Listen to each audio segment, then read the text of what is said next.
চাইছে, সবাই বলছে এই বাংলার তৃণমূল সরকার আধার সরকার, এই বাংলার তৃণমূল সরকার দুর্নীতিগ্রস্ত সরকার, এই বাংলার তৃণমূল সরকার ভাইপোর সরকার, এই বাংলার তৃণমূল সরকার মাদ্রাসার সরকার, যেখানে 5,700 কোটি টাকা মাদ্রাসাকে দেয় আর আইটি সেক্টরের মতো 200 কোটি টাকা ইন্ডাস্ট্রির জন্য সেভাবে কোনো টাকা নেই, শুধু বাতেলাবাজি চলছে।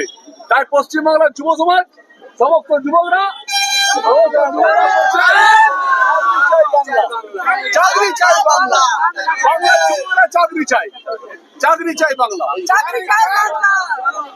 নিয়োগ চাই বিজেপি চাই, নিয়োগ চাই বিজেপি চাই, নিয়োগ চাই বিজেপি চাই, নিয়োগ চাই বিজেপি চাই, চাকরি চাই বিজেপি চাই, নিয়োগ চাই বিজেপি চাই, নিয়োগ চাই বিজেপি চাই, নিয়োগ চাই বিজেপি চাই। আমরা এই জেলায় আমাদের প্রত্যেকেই এই চাকরি চাই বাংলা বলে মমতা বন্দ্যোপাধ্যায়কে বাংলার যুবকরা সবাই চিঠি লিখবে যে আপনার মাননীয় মমতা বন্দ্যোপাধ্যায় আপনার এই 15 বছরের অপশাসনে দুর্নীতি, লুট, চুরি, সর্বস্ব সীমা লঙ্ঘন করেছেন। সরকারি নিয়োগ দুর্নীতি দেয় আপনার শিক্ষা দপ্তর, যে পার্থক্য রাজ্য সহ লাইব্রেরি দপ্তর পেয়েছে, শিক্ষা দপ্তর শিক্ষামন্ত্রী জেলে থাকে। পরবর্তী সময়ে দুর্নীতি এবং বেকারত্বের দায় নিয়ে আপনার পদত্যাগ চাই। পশ্চিমবঙ্গের যুব সমাজের ভবিষ্যৎ করতে স্বচ্ছ নিয়োগ প্রক্রিয়া আনতে চাই বিজেপি সরকার।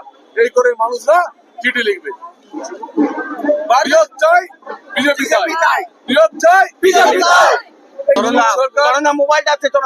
তৃণমূল সরকার পুরোপুরি হতাশ সরকার হয়ে গেছে।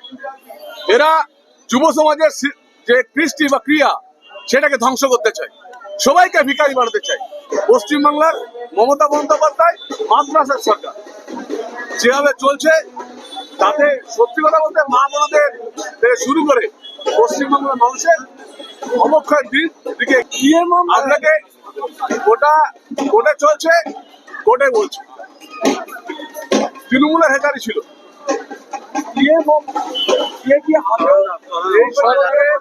এই সরকারের বিরুদ্ধে রাজ্য সরকারের কর্মচারীদের পেন ডাউন করতে উচিত।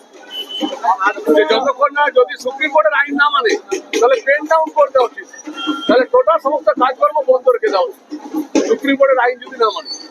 ভান্ডারদের টাকা দেওয়া হতো বললাম, এই সরকার মাদ্রাসা সরকার 5,700 কোটি টাকা দিচ্ছে মাদ্রাসা বানাতে, আর যুবকদের জন্য মাত্র দিচ্ছে 200 কোটি টাকা আইটি সেক্টর বানাতে।